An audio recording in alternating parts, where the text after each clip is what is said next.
Então, a primeira pergunta que eu coloquei que eu coloquei na publicação antes do vídeo foi: Exu é demônio? Muita gente confunde Exu com demônio. E eu digo muita gente fora do culto, muita gente dentro do culto. Além de confundir, prega que Exu é demônio. Sabe por que prega que Exu é demônio? Porque intimida mais. Porque dá a entender que aquela pessoa trabalha com o inferno, e esse inferno é castigador, e esse inferno mata, e esse inferno destrói vidas. E faz o que tu bem quer, fora da lei. Então eles pregam esse Exu demônio. Para eles é conveniente. E olha que eu vou fazer uma separação. Eu cheguei a pedir uma ajuda do pessoal que é luciferiano e até que é satanista, porque eles têm uma outra visão do que seria esse demônio. Na concepção deles, e olha que eles estudam muito isso, o demônio cristão ele não tem nada a ver com Lúcifer, o vindo da luz, ou portador da luz. E nem com Satã, que quer dizer apenas opositor, alguém que é contrário ao regime. Porém, os evangélicos pregam que quem for contra o regime deve ser banido e queimado no fogo do inferno. Vou dar um exemplo. Nós vivemos agora recentemente no país uma grande divisão de opiniões no cenário político. Eu tenho amigos meus pessoais e amigas que ficou uma divisão entre Dilma e Temer, mais ou menos assim. E a favor do impeachment e contra o impeachment. Né? Tem amigos meus que têm uma opinião contrária à minha, que eu não vou manifestar aqui para evitar polêmica. Tu vê, até isso.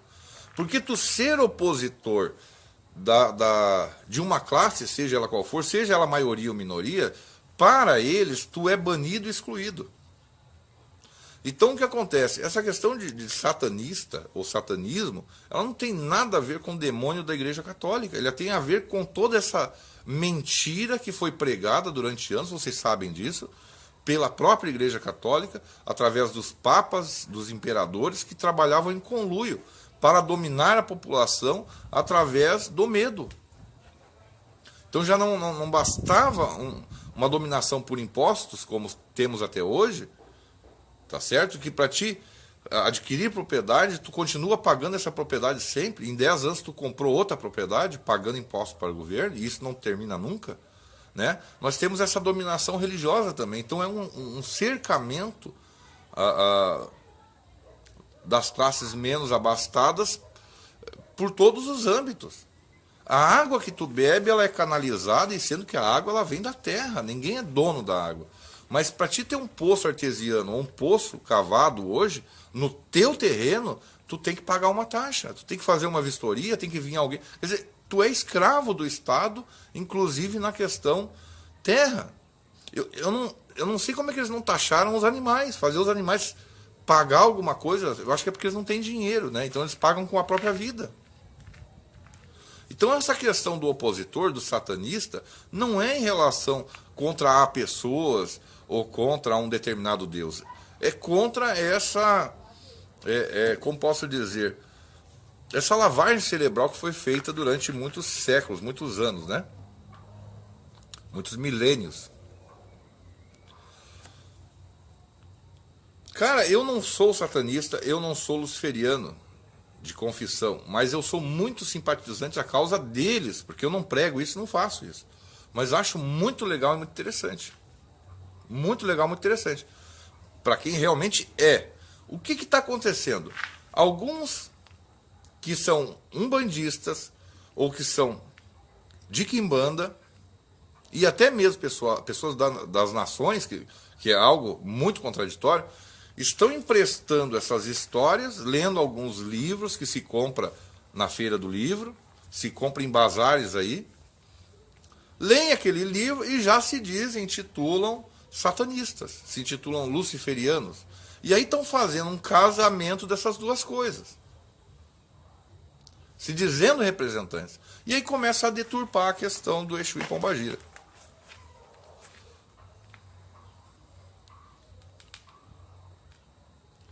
Fernanda Moraes, o conceito Exu esquerda já está errado, porque direita de Deus, a esquerda de Deus, entende? Isso já é um conceito que vem assim, Jesus era o braço direito de Deus e Lúcifer o braço esquerdo, isso está na Bíblia. Ou é pregado pelo esquerda já é os representantes de Lúcifer, nessa questão católico-cristã, porque é só assim que as pessoas entendem, já está errado. Exu não é esquerda, é um termo que nós mesmos utilizamos de errado. Exu é uma das linhas de trabalho e todas elas são importantes. E se a gente falar de Exu Orixá, é muito mais legal de entender, porque todos os orixás são importantes. E sem Exu não se faz nada, não se vai a lugar algum sem Exu. O próprio jogo de búzio é Exu que responde. Como ele é à esquerda? Não, ele é parte do jogo. Ele é uma das deidades que sem ela não existia a procriação, por exemplo.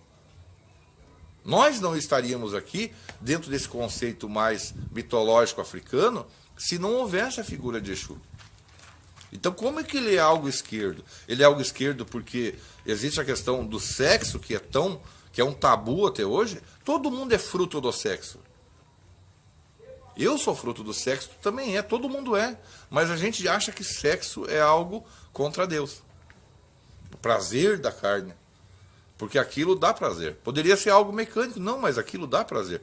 Mas é uma relação que, se a gente ir para a área da ciência, é um atrativo que até as flores usam. As flores são belas e imitam formatos de animais como uma forma de atração. Tem que ter uma química ali, né, entende? Uma reciprocidade para que force aquilo a acontecer. Senão pararia a procriação. Se fosse algo como, sei lá, passar a mão numa pedra, né? Então, mas a igreja, como os padres não podem casar, então quer dizer, eles não podem, me perdoe a palavra, trepar, transar, fazer sexo, então eles pregam que tudo que seja do que eles não fazem é fora da conversão, porque eles são os verdadeiros convertidos. E as freiras, as noivas de Jesus, tudo virgem. Eu não estou desrespeitando a Igreja Católica em momento algum. Eu estou falando da visão fora da Igreja Católica e percebendo, já por não ser convertido, de que isso é muito mal para a sociedade. Muito mal. Mas vamos lá, no fim eu fico empolgado e começo a falar. Tá certo? Então, Exu é demônio. Como é que Exu vira demônio? Existem várias explicações para isso. A mais comum e mais tranquila é o seguinte. Eu conheço duas. Eu gosto mais de uma, mas o pessoal compra mais outra, né? No lance dos negros serem escravizados, de serem obrigados a ir à igreja, criou-se a questão do sincretismo. Como que se criou? Obrigava o negro a se ajoelhar na frente de uma imagem de São Jorge e rezar para São Jorge. Ele nem sabia quem era São Jorge, nunca viu na vida dele um troço que era branco, que não era da cor da pele dele. Então ele entendeu a história de São Jorge contada pelo padre, e ele associou, diz, olha, mas esse cara é guerreiro, esse cara tem uma espada, ele mata. Então ele associou ao orixá da guerra dele, que era Ogum. Então ali se cria o sincretismo, olhar para uma imagem e associar a outra coisa. Então eles rezavam na frente da imagem de São Jorge, mas pensando no seu Deus Ogum, Senhor da Guerra. E assim para todos os outros. Então foi se associando, por exemplo, Jesus Cristo a Oxalá, que é uma dúvida muito cruel. As pessoas acham que Jesus Cristo e Oxalá são a mesma pessoa. Não são. Até inclusive não tem como. Porque Oxalá é o primeiro a ser criado. Primeiro a ser criado por Olodumário. Na verdade, criaram 3 ou 4, né? E os primeiros a ser criados. Então, como é que isso no princípio do mundo, na visão africana, e Jesus Cristo vem há 2016 anos atrás, né? Cronologicamente não bate. Como é que um é o mesmo, né?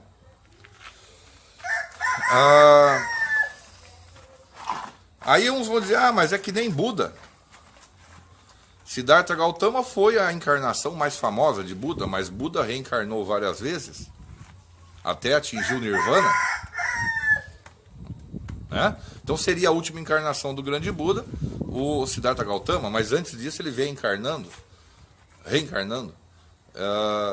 Isso não acontece com Oxalá por ser uma deidade, um Deus. Não precisa Deus reencarnar para aprimorar sua elevação, ele já é um grande Deus, perfeito.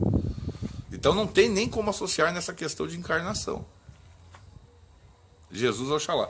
No fim eu fujo do assunto, né? Então, nessa questão do sincretismo, foram associando santos católicos, Santa Bárbara a Yansan, são isso a determinado orixá, e assim por diante. Não sobrou nada para Exu. Então o que acontece? Exu incorporado, quando eu falo a palavra Exu, engloba outros termos, depois a gente entra nisso aí. Exu incorporado, ele tem uma dança sensual, ele tem uma dança... ele é extravagante no seu jeito de ser, ele é hilário, ele é brincalhão, ele brinca com essas nuances, entende? Ele brinca com a vida. Diz uma frase que Exu ri da própria desgraça. Então essa coisa, para quem via, dava a entender, para quem via do lado católico cristão, associava a figura do diabo. Então sobrou para Exu a figura do diabo, nessa questão do sincretismo, do demônio. Então Exu é demônio no sincretismo. Mas ele não é o próprio demônio. Assim como Ogum não é São Jorge, como Oyá ou Yansan não é Santa Bárbara. E assim por diante. Outra questão, a segunda, que eu até acredito mais nisso. Os brancos passaram a querer compreender a religião dos negros, em África ainda, lá em solo africano ainda, antes de trazer para cá, antes de 1500, isso tem livros disso, cartas que foram enviadas ao Vaticano, vamos dizer assim, né? E aí o que acontece? Quando perguntado, porque até então eles fizeram amizade com os negros primeiro, para depois escravizá-los, estudaram eles, então, quando perguntados, quem é esse aí? Aí os negros diziam, olha, com esse aí não se brinca, porque ele não é tão, como é que eu posso dizer assim, ele não é controlável, eu estou tentando falar de um jeito das pessoas entenderem, que seria Exu. Aí, isso não pôs medo nos jesuítas ou nos católicos. Eu não quero falar bobagem aqui em termos históricos, se alguém tiver como complementar isso para mim é muito, muito bom. Então isso não punha medo nos que foram lá evangelizar, falar que era Exu, que Exu era daquele jeito. Porém, os negros de boba não tinham nada, eles também tiveram acesso ao credo católico, porque foram sendo ensinados disso, entende?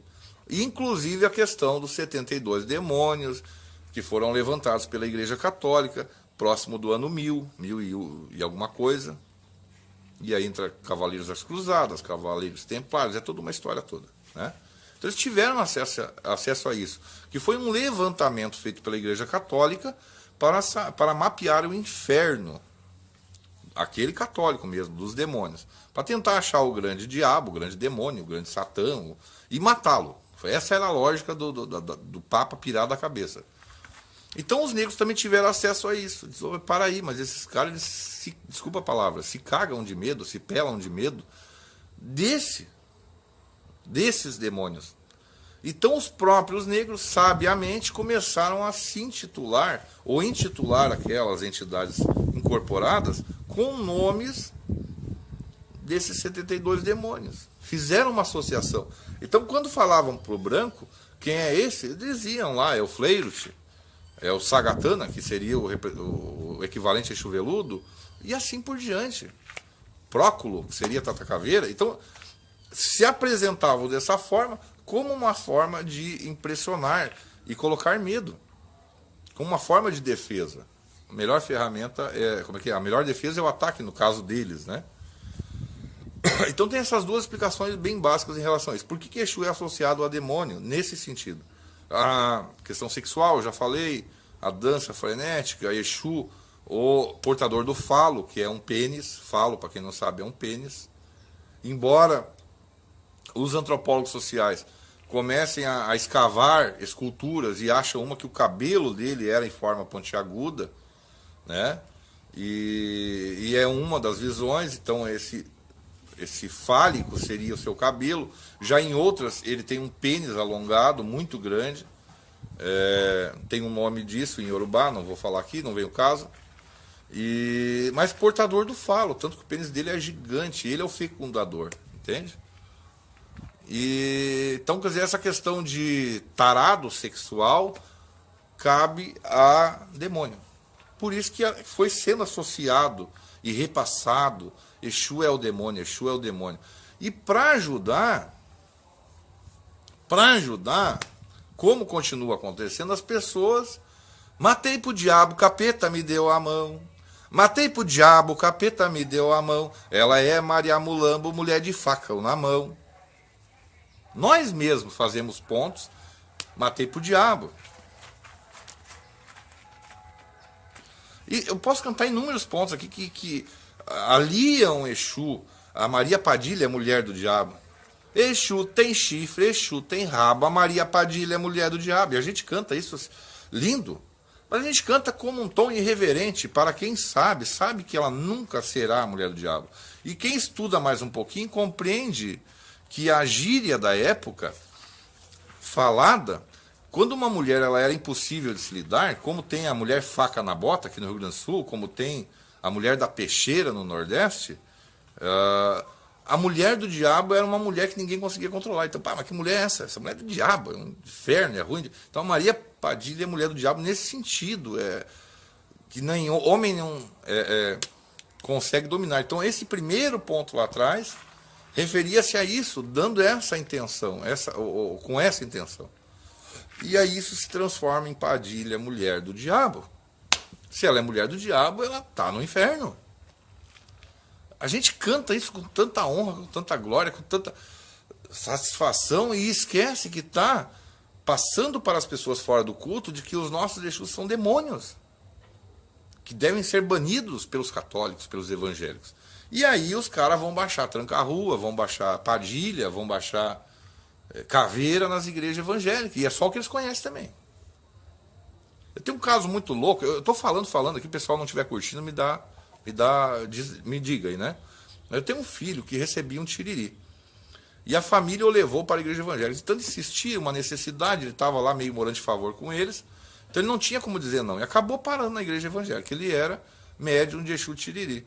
E aí, naquele negócio de reza na cabeça dele, todos os pastores em cima, o pessoal já tinha dito que ele era do culto, né? Era praticante de quimbanda. Então, os pastores disseram, hoje nós vamos te converter aqui. E te apresenta, demônio, e apresenta. E ele diz, mas eles não vão parar de me incomodar aqui, eu vou me fingir aqui. Daí ele me larga de mão, né? E ele fez de conta que incorporou alguma coisa lá. Qual é teu nome, Satanás? Diga o teu nome, demônio. Meu nome é Exu Tiriri. Eles se mataram rindo. Isso não existe, tu quer nos enganar. Exu Tiriri não existe, tu é o Caveira. Porque ele só conhece Caveira, Maria Padilha e Tranca-Ruas. Compreende? Então é uma falta de conhecimento total. Total. Esses ditos ex-pai de santo que tem lá dentro das igrejas evangélicas é tudo uma cambada de salafrário. Devia ser preso. Falsidade ideológica. Lógico, porque eles nunca foram pai de santo. Se eles fossem de verdade, eles iam explicar isso para os outros pastores. Vem cá, pastor, vem cá. Vamos fazer uma reunião aqui, ó. Vou explicar para você como é que é o babado lá. Tem mais de 300 Exus, no mínimo. Então não é todos Tranca-Rua, todos Maria Padilha, todos Exu Caveira. Entende? A Igreja Católica nos enxerga como um efeito de histeria coletiva. Exatamente isso, histeria coletiva. O que é legal é que pessoas que têm pós-graduação, que são advogados, que são professores, que são psicólogos, que são, que mais, pedagogos, tudo isso eu tive de filho aqui, eu tenho, né? Elas caem na bravata da histeria coletiva. São pessoas sem formação que caem na bravata da histeria coletiva? Estranho, né?